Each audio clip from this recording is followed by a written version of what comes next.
இஸ்லாம் எங்கள் வழி, இந்த தமிழே எங்கள் மொழி என்று முழங்கினான் எங்கள் தாத்தன் கண்ணியமிக்க காயிதே மில்லத்தவர்கள். அவன் தமிழ் பேரினத்தின் பெரிய செத்தும் கொடுத்தான் சீதக்கதி, செத்தாலும் கொடுக்க மாட்டாங்க வீரன். பழனி பாபா என்ற ஒரு புனித போராளி இருக்கிறான், ஒரு புரட்சியாளர் இருக்கிறான். நம்மை போன்ற தமிழ் தேசிய பிள்ளைகளின் முன்னத்தியே இள வயதில் தன் வயதுக்கு மீறிய சேவையை தமிழ் சமூக மக்களுக்கு செய்த ஒரு பெருமகன். 22 வயதே நம்முடைய அருமை தாத்தா மூக்கையா தேவரோட நட்பு. பாபா என்ற பெயரை வைத்த தாத்தா மூக்கையா தேவர் தான் அவருக்கு சொந்த ஒரு பழனினால பழனி பாபா என்று பெயர் வந்து விட்டது. உசிலம்பட்டியில இருக்கிற முத்துராமலிங்க தேவர் என்ற தாத்தாவில் இருக்கிற கல்லூரி, கமுதியில இருக்கிற முத்துராமலிங்க தேவர் தேவர் கல்லூரி, திருநெல்வேலியில் இருக்கிற முத்துராமலிங்க தேவர் இருக்கிற தேவர் பேர்ல இருக்க தாத்தாவர்களுக்கு கல்லூரி, இந்த 3 கல்லூரியும் கட்டுவதற்கு நன்கொடை கொடுத்த மகன் நம்முடைய அண்ணன் பழனி பாபா என்பதை தமிழ் சமூக மக்கள் மறந்துவிடும்.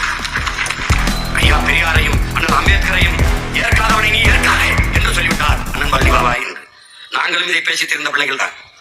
ஆனால் நாங்கள் இப்போது படித்திருக்கிறது எல்லாம் எங்க அண்ணன் அன்னைக்கு படித்திருந்தால் தீ வச்சு கொளுத்திருப்பார் எல்லாவற்றையும்.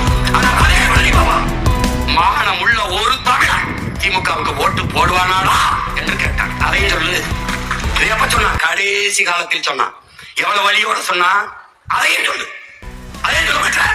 பெரியார் இல்லைன்னா இவர் இல்லைன்னா இங்க அரசியலே இல்லைன்னு உங்களுக்கு அவரால எங்களுக்கு ஒண்ணும் இல்லை. ஒருத்த வேணாலும் இப்படி சொல்ல ஒருத்தர் ஆண்மகன் இருக்கானடா. பெரியார் ஈவேரா உங்களுக்கு பெரியார் வேணுங்கிறவன் எனக்கு போடாத ஓட்டு போடாத. என் இனத்தின் முன்னவன் ஒவ்வொருவரும் என் பெரியார் என்பவன் எனக்கு போடும்.